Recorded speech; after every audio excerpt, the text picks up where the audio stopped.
Awardee Gregorio B. Orine.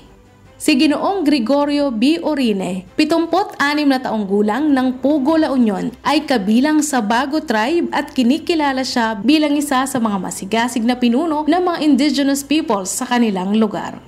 Mula 2004 hanggang 2017, si Tatay Gregorio ay nanungkulan bilang tribal chieftain ng Barangay Ambalite, Pugo, La Union at nanungkulan din bilang secretary ng Federation of Tribal Council ng munisipyo. Bilang tribal leader, tumulong siya sa mga indigent indigenous people students na makakuha ng educational scholarships mula sa National Commission on Indigenous Peoples at sa provincial government.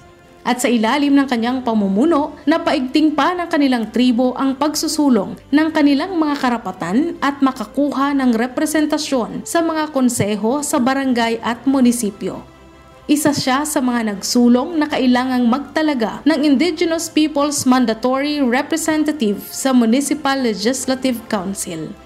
Noong 2015, siya ay naitalaga rin bilang miyembro ng Board of Directors ng Bago National Cultural Society of the Philippines, isang organisasyon ng mga katutubo sa kanilang lugar. Sa kanyang tulong, napalago ang membership at pinangunahan rin niya ang paghahanda para sa pagbubuo ng indigenous political structure of the Bago Tribe upang maisadokumento ang kanilang kasaysayan, kultura at mga tradisyon, bukod sa mga gawi, sayaw at sistemang pangkatarungan. Naitalaga rin siya noong 2017 bilang kauna-unahang Pangulo ng Indigenous Peoples Cultural Society o IPCS of La Union. Sa pamamagitan ng IPCS, nagsagawa sila ng Indigenous Peoples Development Caravan. Kasama na rito ang pagbibigay ng mga serbisyong medikal, pamamahagi ng mga titulo ng lupa sa mga napiling benepisyaryo at oryentasyon tungkol sa mga IP-related programs ng iba't ibang sangay ng gobyerno.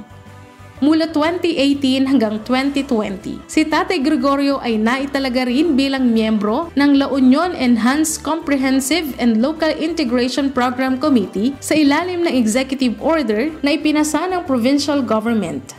Bilang isang senior citizen, si Tatay Gregorio ay naihalal bilang Pangulo ng Ambalites Senior Citizens Association noong 2013 at nanilbihan hanggang 2017.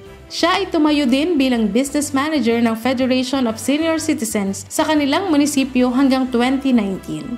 Malaki ang kanyang naging papel sa pamamalakad at pangangasiwa ng Municipal Saranay Program o Damayan. Itinatag din niya ang Barangay Saranay Program.